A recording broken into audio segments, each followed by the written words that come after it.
और मेरे आका फरमाते जब लड़की जवान हो जाए तो पहली फुर्सत में शादी कर। कितने कितने लोग मंगते हमने देखे हैं। अभी वीडियो वायरल होती रहती है। बस्ती जिला में एक सठिया गया था कमीना, उसने अपने लड़के की शादी ठानी और घोड़े बिठाया उसको दूल्हे राजा को, और जैसी भी मंगवाई उस पे खड़ा होकर 20 लाख यूं लुटा दिया उसको। गाजियाबाद से कहीं मेरठ में बारात आई थी ना 2 महीना पहले, 1,67,00,000 रुपए कैश दिया था लड़की वालों ने। 11 लाख जूता चुराई का दिया था लड़के वालों ने। निकाह पढ़ाने वाले इमाम साहब को भी 11 लाख दिया गया। शायद 1.5 साल उन्हें नींद नहीं आई। पहली बार किसी इमाम को निकाह पढ़ाने के बदले में 11 लाख मिला। हाँ, वैसे भी बेचारे मौलवी की तनख्वाह कम नहीं होती है इमाम साहब की 5,000। हमने मालूम किया तो इस इलाके में कुछ कुंटल गेहूं और धान दिया जाता है इमाम को, 4-5 हजार रुपये तनख्वाह दी जाती है। यही है ना? कहां बैठे हैं महोदय जी? वो इमाम जो तुम्हारी जिंदगी की सबसे इंपॉर्टेंट इबादत का मुक्तदा है, जिसके पीछे तुम नियत बात के खुदा की बंदगी करते हो, तुम उसको इतना मुफलिस बना के रखते हो।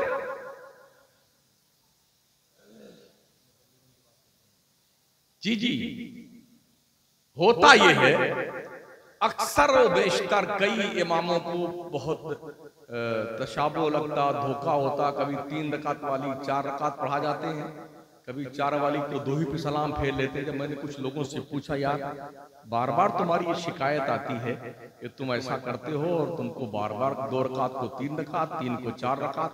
बोले हजरत क्या बताएं, नियत बांधने के बाद बाजार चला जाता हूँ और सोचता हूँ या अल्लाह 108 रुपए किलो पेट्रोल के लीटर पेट्रोल है, डीजल भी इतना महंगा है, सरसों का तेल भी अल्लाह बड़ा महंगा हो गया, या अल्लाह टमाटर भी बड़ा महंगा है, 100-150-200 रुपए किलो लहसुन हो गया, या अल्लाह बच्चों की फीस देनी पड़ेगा। अरे अल्लाह क्या करूं? अल्लाह अकबर। तो हजरत याद ही नहीं रहता है कि कितनी रकात पढ़ाई है। इमाम को इतनी तनख्वाह दो कि नियत बांधने के बाद बाजार सब्जी खरीदने न जाए, वो अपनी मस्जिद में रहे जनाब।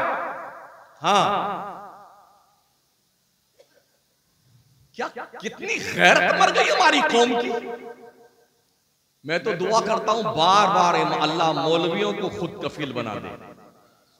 जब तक हमारा मौलवी खुद कफील नहीं होगा तब तक ये हक बात कह नहीं सकता है। वो डरेगा, सदर साहब नाराज हो जाएंगे, सेक्रेटरी मरदूद नाराज हो जाएगा, खजांची खबीस नाराज हो जाएगा, वो निकाल देगा मस्जिद से। और जब आप खुद कफील होंगे ना तो इनकी बाप की ऐसी तैसी। कौन होगा सदर सेक्रेटरी? इमाम सबसे सुपीरियर है, सबसे आगे है। यौम नदू कुल्ल उनासिन बिइमामिहिम। अल्लाह फरमाता हश्र के मैदान में मुक्तदियों को उनके इमामों के साथ बुलाएंगे। इमामों चेहरे पहचान लो बदतमीजों के। जब तुम्हें मुक्तदियों के साथ बुलाया जाए कह देना अल्लाह से, या अल्लाह ये बहुत बड़ा शैतान था। इस खबीस सदर ने हमारी जिंदगी तंग कर रखी थी, तनख्वाह भी मरदूद नहीं देता था। हैरत है, मस्जिदों के पैसे सदर के खर्चे पे चल रहे हैं। धंधे पे लगा लिया सदर साहब ने, खजांची साहब ने, सेक्रेटरी साहब ने। मुअज्जिन की तनख्वाह बाकी है, इमाम की तनख्वाह बाकी है, खादिम की तनख्वाह बाकी है, और सारा पैसा सदर के धंधे में लगा हुआ। बेटा गदर मचा रहा है। इसलिए मौलाना लोगों, पढ़ाई करने के साथ में धंधा भी करो, धंधा। और ये भी सुन लो कौम के लोगों, हम पढ़ने बा के साथ धंधा करने पाए, किसी का बाप हमसे अच्छा धंधा नहीं कर सकता है। इसलिए कि बाबुल बोयू हम पढ़ते पढ़ाते हैं। बे मुजारबत क्या है, बे सलाम क्या है, बे ताती क्या है, कब मुनक्किद होगा, फस कब होगा, हमें ये सब पढ़ना पढ़ाना था। तुम क्या जानो बे किसे कहते हैं। ये शुक्र मनाओ, एहसान मानो इन उलमा और अइम्मा का। कलील तनख्वाह में तुम्हारी बदतमीजियों को झेलते हुए तुम्हारे बच्चों को अल्लाह रसूल की बात सिखाते हैं, वरना इतने कम पैसों और तनख्वाह में कोई तुम्हारे घर पर तुम्हारी चौकीदारी भी नहीं करने आएगा।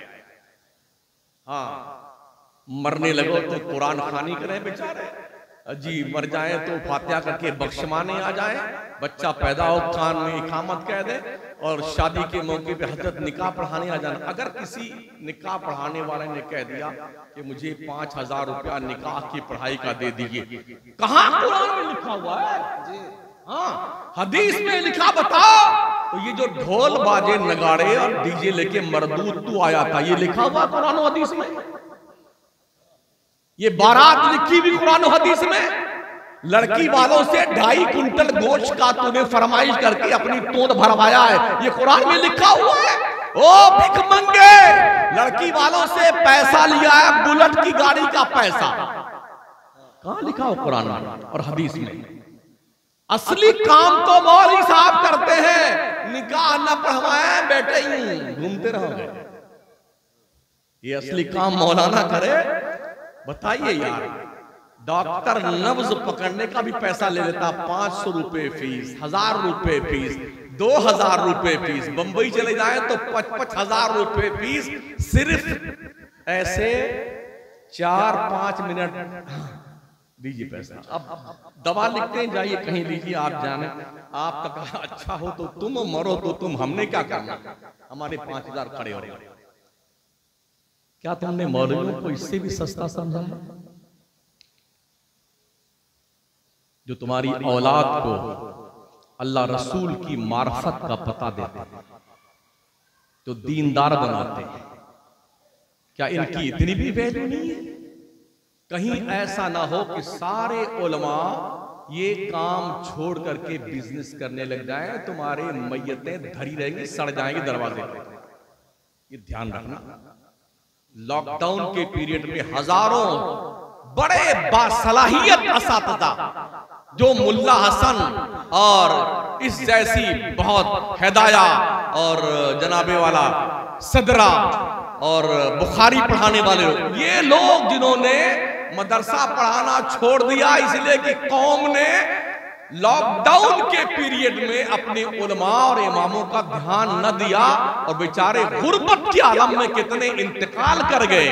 गैरत है ना आलिम के पास, गैरत है, वो हाथ फैला के भीख नहीं मांग सकता, मर तो जाएगा वो, भीख नहीं मांगेगा। गैरत सब हट गए, धंधा कर रहे हैं। जो 5,000 रुपए पे नौकरी करते थे, आज उनके यहां मैंने कई लोगों से मुलाकात करी, 10-10 और 20-20 नौकर लगे हुए, उनकी तनख्वाहें 18,000 और 20,000 है, उन आलिमों के पास जो काम कर रहे हैं। एक और बुराई हमारी कौम में, हम खान साहब हैं, हम तुरक साहब हैं, हम शेख साहब हैं, ये भी जंगली कॉन्सेप्ट है, जंगली कॉन्सेप्ट। इस्लाम में कोई जगह है इसकी, मुझे बता दो। क्या आप बता सकते हैं बिलाल हबशी किस बिरादरी के थे? खान थे कि तुर्क थे कि अंसारी थे कि सैयद थे? बताओ मुझे।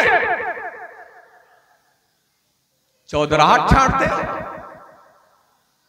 हबशा का रहने वाला एकदम खिलाफे काबा की तरह काला बिलाल, कोई बता सकता उसकी बिरादरी कौन सी है? जब जरूरत पेश आई है तो काबा की छत पर अजान देने मक्के के अबू बकर नहीं, उमर नहीं, उस्मान नहीं, हजरत अली नहीं, दीगर सहाबा नहीं, उस काले बिलाल को मुस्तफा ने काबा की छत पे खड़ा किया। वज़ा में तुम हो नसारा तो तमद्दुन पे हुनूद, ये मुसलमान जिन्हें देख के शर्माएंगे। यूं तो सैयद भी हो, मिर्जा भी हो, अफगान भी हो, तुर्क भी हो, पठान भी हो, तुम सभी कुछ हो, बताओ क्या मुसलमान भी हो?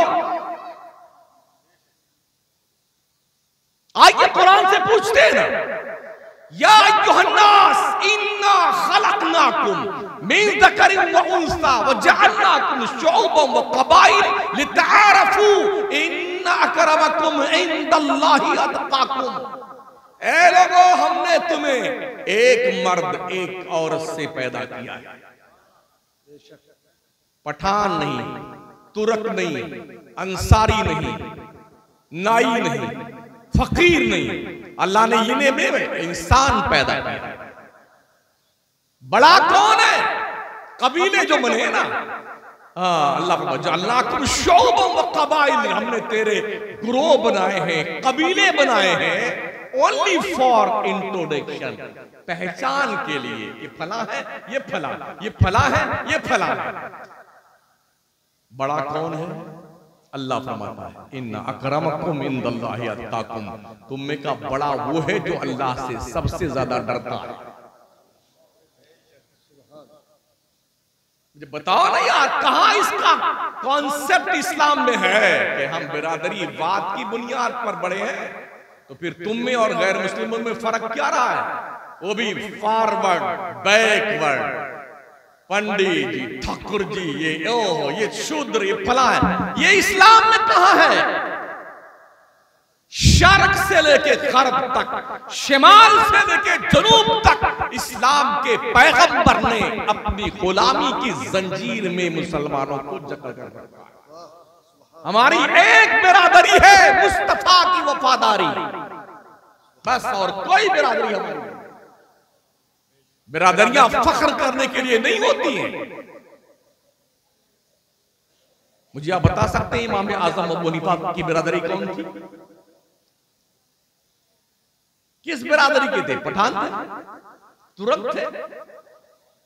आज दुनिया इंसानियत में, दुनिया के नक्शे पे तकरीबन 2/3 हनफीयुल मसलक पाए जाते हैं। उस इमाम की बिरादरी मुझे बता सकते हैं आप? तो ये कीड़े हमारे दिमाग में कहां से पैदा हुए? जब कोई फकीर का बच्चा मुसल्ले इमामत पे खड़ा होता है किसी पठान के माई के लाल के अंदर हिम्मत, वो ये कह दे कि मैं फकीर के पीछे नमाज नहीं पढ़ूंगा? है कोई तुर्क के अंदर ये हिम्मत जो कह दे कि मैं नाई के पीछे नमाज नहीं पढ़ूंगा? वक्त का बादशाह भी आएगा ना, तो उसे भी सर झुकाकर उस इमाम के पीछे ही नमाज पढ़ना पड़ेगा। इस जहालत के दलदल से निकलने की जरूरत है मुसलमानों। दिलों को जोड़िए, मोहब्बतों की दुनिया आबाद कीजिए, खैर खाही का सबक पढ़िए और अपने बच्चों पे खुसूसी ध्यान दीजिए, तवज्जो दीजिए बच्चों को। पढ़िए, इस्लाम पढ़ने का मजहब है, इस्लाम साक्षरता का मजहब है, इस्लाम ज्ञान का मजहब है, इस्लाम क्वालिफिकेशन का मजहब है, इस्लाम पढ़ने पढ़ाने का मजहब है। कितनी हैरतनाक बात है, जिस कौम के मजहबी किताब का आगाज नुज़ूल के एतबार से क्वालिफिकेशन से हुआ हो, इक़रा, उस कौम की कंडीशन ये है सिर्फ 2.5 से 3% लोग क्वालिफाइड है। बताइए ना, शेड्यूल कास्ट से भी हमारा मेयार तालीम के मामले में गिरा हुआ है। आज तो हुकूमतें भी दीवार पे नारे लिखाती हैं, अंगूठा टेक रहे ना एक, गाय भैंस चराएंगे फिर भी पढ़ने जाएंगे, सास बहू एक साथ पढ़ेगी, महिला अनपढ़ नहीं रहेगी। ओ मुस्लिम कौम के लोगों, हुकूमतें अपना काम तो कर ही रही हैं, तुमने क्या काम किया पढ़ने लिखने के बारे में? क्या काम किया? क्या तवज्जो दी आपने तालीम के ऊपर? ना दीन की तालीम आपके पास में है, ना दुनिया की तालीम आपके पास में है। जितनी बेदार कौमें हैं, होशियार कौमें हैं, अपनी जनरेशन पर बड़ी मेहनत करती हैं। उन्हें पता है किसी भी कौम के बैकबोन की हैसियत उस कौम की युवा पीढ़ी होती है, रीढ़ की हड्डी उस कौम की नौजवान नस्ल होती है। इसलिए सारी कौमों के बच्चे लंदन, अमेरिका, जर्मनी, कनाडा, बर्तानिया पढ़ते हैं, होशियार लोगों के बच्चे। बखिया लोगों को झंडा दे दिया है, डंडा दे दिया है, झुंझुना दे दिया है। इस तालाब का पानी उस तालाब में ले जाओ, उस नदी के पानी उस नदी में ले जाओ, उसमें मिलाओ, उसको पिलाओ, चार बार 3 बार शराब पियो, मस्त रहो, पड़े रहो कुत्ते बिल्ली की तरह सड़क पे ऊपर। जिस इस्लाम के पैगंबर ने तालीम और ताल्लुम के ताल्लुक से इस कदर बेदारी पैदा की हो, दुनिया का सबसे पहला मदरसा दारुल-उलूम दारे अरकम, उस पहले मदरसे के पहले मुदर्रिस का नाम मोहम्मदुर रसूलुल्लाह, उस पहले मदरसे के पहले मुहतमिम का नाम हजरत अबू बकर सिद्दीक, जहां पर लोग छुप छुप के पढ़ने आते थे, छुप छुप करके 2-4 गली में खड़े रहते तलवार लेके कि कोई आने वाला नबी के सहाबा पर अटैक न करने पाए। और लोग जो वहां बैठते थे मुनहमिक होकर हुजूर की तालीम से जो है अपने दिल को मुनव्वर किया करते थे। ये बढ़ते बढ़ते एक दौर वो आया जब इस्लाम के पैगंबर ने अपने असहाब के साथ बदर के मैदान में अपनी उस वक्त की हयात तैयबा के तामीर करदा अज़हानो कुलूब को लेकर 313 की शक्ल में लेके उतरे थे ना, तो 70 काफिरों को कत्ल किया गया था, 70 को गिरफ्तार करके लाया गया था। मामला ये सामने आया कि इन 70 गिरफ्तार शुदा कुफार के साथ सलूक क्या किया जाए। बात इस पे टेरी। हज़रत उमर ने कहा, या रसूलल्लाह मुझे इजाजत दें, जो जिसका करीबी रिश्तेदार है वो अपने करीबी रिश्तेदार को कत्ल कर दे। हज़रत अबू बकर ने कहा, या रसूलल्लाह मुसलमान गरीब हैं, इनसे फिदिया ले लिया जाए ताकि मुसलमानों की गुर्बत दूर हो जाए। हुजूर ने हज़रत अबू बकर की राय पसंद करी। जिसके पास पैसे नहीं थे तो नबी रहमत ने फरमाया, जो लोग पढ़ना लिखना जानते हैं वो अंसार के 10-10 बच्चों को पढ़ना लिखना सिखा दे, यही उनका फिदिया है। इस तरह से तालीम को इस्लाम के पैगंबर ने फरोग दिया। नबूवत के ऐलान के वक्त सिर्फ 14 इंसान हिजाज में लिखना पढ़ना जानते थे, और जब आखिरी खुतबा इस्लाम के पैगंबर ने दिया तो कमोबेश 1,24,000 इंसानों के हाथ में कलम थमा दिया था। क्या ये इनकलाब तालीम का इनकलाब नहीं था? कलम की ताकत जानना चाहते हैं, साउथ इंडिया में जाएं। केंद्र से जो जो योजनाएं स्वीकृत की जाती हैं लोगों के लिए, वो इसी कलम को उनके हलक में डाल के एक एक पैसा निकाल लाते हैं। और हमारे उत्तर भारत के लोग, बिहार के लोग, झारखंड के लोग, वेस्ट बंगाल के लोग, राजस्थान के लोग, एमपी के मुसलमान, गुजरात के पढ़े लिखे कम में बेचारे, तो इनको पता नहीं कि हमारे लिए क्या क्या योजना मुख्तस की गई है। उस वक्त पता चलता है जब उस डिपार्टमेंट का वजीर उस पैसे को वापस हुकूमत के खजाने में भेजता है कि इसका कोई जो है खर्च करने का हमें मसरफ नहीं मिला, तो हम इस पैसे को वापस हुकूमत के खजाने में डाल रहे हैं। ये हमारी मंद बुद्धि, ये हमारी कौम की अज्ञानता है, असाक्षरता है। यूं डींगे मारेंगे बेटे काला टाइट करके, यूं चलेगा मुसलमान का लौंडा है कहीं पहला, तेरी ऐसी की तैसी, औकात भूल गए हो तो पूछो फिलिस्तीन के उन मजलूम बच्चों से जिनका क्या कसूर था, उनके बापों और माओं को ज़िबे करके रख दिया गया। जिन बच्चों को की माओ ने खाना नहीं मिला तो घास और दरख्तों की पत्तियों का रस निचोड़ के अपने बच्चों को पिला पिला के महीनों तक जिंदा रखा है। एहसास है आपको? कितने नौजवान कश्मीर की वादियों से गुम कर दिए गए, उनका पता नहीं चल रहा कहां गए। तुम अगर ये सोचते हो कि हम मुसलमानों के अक्सरियत के इलाके में रहते हैं, हमारा कोई क्या बिगाड़ लेगा, तो तुमसे बड़ा पागल कोई नहीं है। जालिमों के जुल्म के पंजे इतने मजबूत हैं, वो कहीं से आपको उचक लेंगे, पता नहीं चलने पाएगा आपको किस जेल में रखा गया। इसलिए पढ़िए, हर जहालत का जवाब तालीम है, तालीम है, ओनली तालीम है, इसके सिवा कुछ नहीं। आज जब हमारा बच्चा कॉलेज पढ़ने जाता है, यूनिवर्सिटी पढ़ने जाता है, और बदकिस्मती देखिए मदरसों में सिर्फ 5% बच्चे पढ़ने आते हैं। पूरे मुल्क का सर्वे बता रहा हूं, 5%। 95% मुस्लिम कौम के बच्चे कॉलेज पढ़ने जाते हैं, यूनिवर्सिटी में जाते हैं।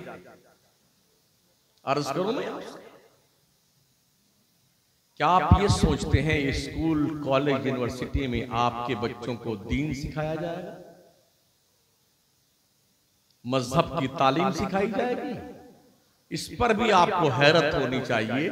उन कॉलेजों, यूनिवर्सिटीज में मुस्लिम नाम के प्रोफेसर कोई सुन्नी नहीं दिखते हैं। सल्फी, नदवी, कासमी, मजाहिरी, मौदूदी और जने क्या क्या ये रहते हैं, सुन्नी नहीं। इनका निकाह ही टूट जाए। हमारा निकाह भी इतना फुसफुसा है ना, वहां भी बैठा हुआ, हम यहां खड़े और टूट गया निकाह शमसुद्दीन का। इतना कमजोर बांधा है। तो एक तो मसलक के ब्लैक मेलर लोगों से बचने की जरूरत है। जो लोग मसलक का मिसयूज करते हैं और समझते हैं बरेली और बरेली शरीफ के लोग वहां का मसलक आला हजरत का मसलक दिया हुआ, ये हमारे बाप की बपौती है, उन्हें कह दो तुम्हारे बाप की बपौती नहीं है, ये पूरी उम्मत का असासा है जिसे मसलकी आला हजरत कहा जाता है। हम जाहिल नहीं, हम पढ़े लिखे हैं, समझते हैं मसलकी आला हजरत किसे कहते हैं। 1.5 दर्जन मौलवी ऐसे हैं भारत के जो समझते हैं हम जो कहें वही आप मान लो, तब तो आप सुन्नी है। 1.5 दर्जन है, इससे ज्यादा नहीं। और ऐसी उठा पटक मची हुई कि इनके बाद कौन आएगा, इस चक्कर में लोग चले जा रहे हैं। लोग भविष्यवाणी भी कर रहे हैं कि कब मरेंगे, अल्लाह करे कुछ देर बाद मरे लोग, वरना इतना बड़ा मजार बनेगा ना कि गौसे आजम और ख्वाजा गरीब नवाज की मजार भी छोटी पड़ जाएगी। ये दुखद घटना है।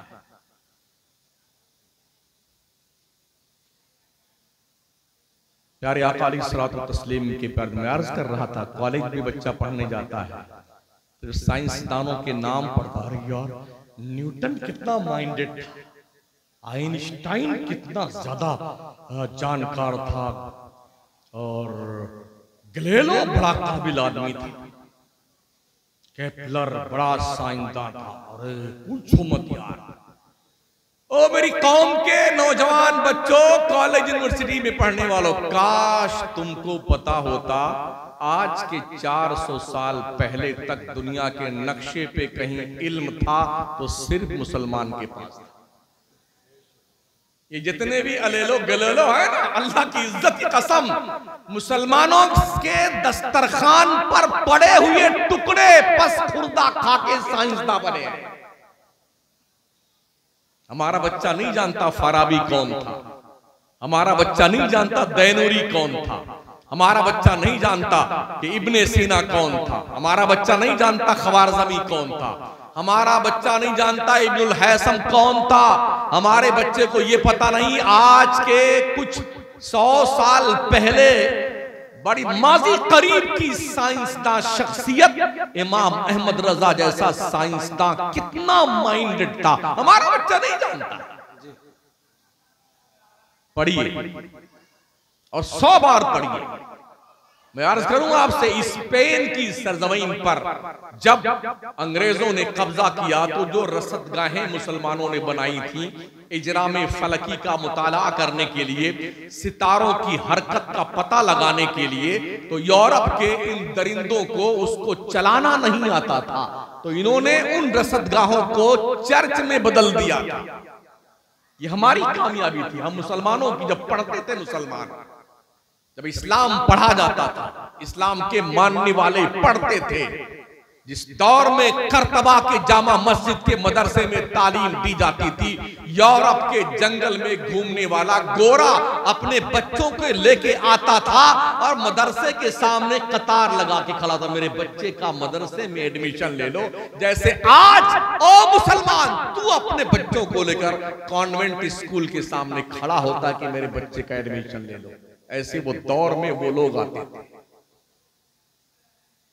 हम कहां पढ़ते लिखते हैं यार, हमारे पास शऊर कहां है, हमारे पास तालीम कहां है, दूर दूर तक पता नहीं।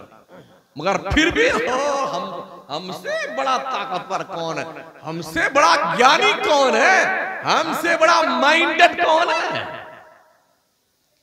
9 बजे तक सोने वालों, गैरत तुम्हारी मर गई है। पूरे गांव में एक मस्जिद होती सुन्नियों की। जब मैंने पूछा नमाजी कितने, कहा किसी टाइम 8 नमाजी होते हैं, किसी टाइम 12 नमाजी होते हैं। 500 घर की आबादी में 2 मस्जिदें, एक मस्जिद में 40 नमाजी और एक मस्जिद में 30 नमाजी। ये नमाजी सुन्नियों के। हाँ, ओहो, पीर साहब जिंदाबाद जिंदाबाद जिंदाबाद जिंदाबाद जिंदाबाद जिंदाबाद। बेवकूफ लोगों, पीर से बड़ा रुतबा तेरे बाप का है और तेरी मां का है। हाँ बेशक,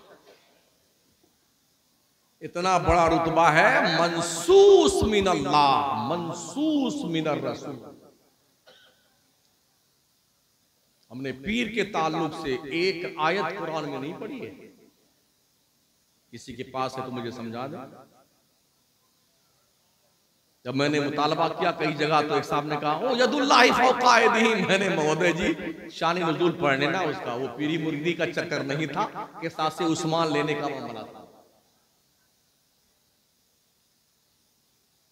अच्छा, जितना आपको कॉन्फिडेंस जन्नत में जाने का है पीर से बैअत हो जाने के बाद, हुजूर के हाथ पर बैअत करने वाले सहाबा को इतना कॉन्फिडेंस क्यों नहीं था?